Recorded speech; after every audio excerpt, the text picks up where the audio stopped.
All right, if your idea of a beautiful view is a sky full of stars, then the travel trend is for you. We are talking with Terry Ward to find out more about this. So welcome back to the show. Always great to have you here. Thank you. Great to be here, Janelle. Yeah, so this is called Astrotourism. So what is that exactly? So this is planning your travels around a celestial event, basically. And there's so many. This year, the big one is coming in August. In summer, the solar eclipse. People are traveling to places like Spain and Iceland and Greenland to be in the path of it. But really, you can just step outside and try this in your own backyard, too. Get away from the light. Absolutely. Okay, but you have some places that might be good for this. So first, we're going to Central Oregon. Yes. Okay. Central Oregon is a great place. We're talking about Bend, Sun River, places like that, because it's low humidity and high desert atmosphere. So the conditions are perfect for stargazing, especially coming up on summer now. And this part of the country has really prioritized keeping their dark skies dark. There's new lodging there called Antelope Base Camp. That's the first dark sky international approved lodging in the state. So that's a really cool place to stay. But also in Bend, you can head out on stargazing tours. There's a company there, and they even have an observatory, the Hop Observatory, that serves beer and does night sky gazing. So that's very Bend, very Central Oregon. I can see why this is catching on, because people really want to escape, and this is exactly that. So another place that you want to talk about, Tennessee? Yes, northeastern Tennessee. This is in the Tri-Cities region, up around North Carolina and Virginia, and they, again, another place in the country really prioritizing this. They've started a dark sky trail. The Sky Trail, they're calling it, into 2023, and it's showing you mountain lookouts where you can go view lakeside viewpoints and lots of ADA accessible viewpoints too, which is really great, and kind of get out there with the whole family.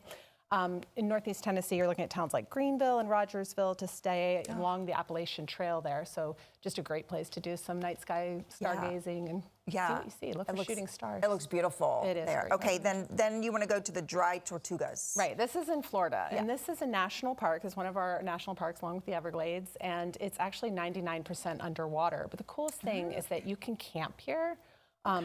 Camp there. So it's very rustic camping. You have to bring in your own water, ice, food, but they'll leave you here overnight. And my friend's son was just there last year for a camp, and he said he'd never seen the Milky Way so bright as in the Dry Tortuga. So you're going to get here by seaplane from Key West, or else the ferry, the Yankee Freedom Ferry, takes about 2.5 hours. And there's the lighthouse, Fort Jefferson is there too. So you got history, you got stargazing, and some of the darkest skies in the country right here in Florida. Wow, and I guess there's services that kind of guide you through this, or is this a place like that something you kind of have to plan on your own? They might have ranger services throughout the year, lectures and that sort of thing, but you should, really just look up and be awed by that Milky Way.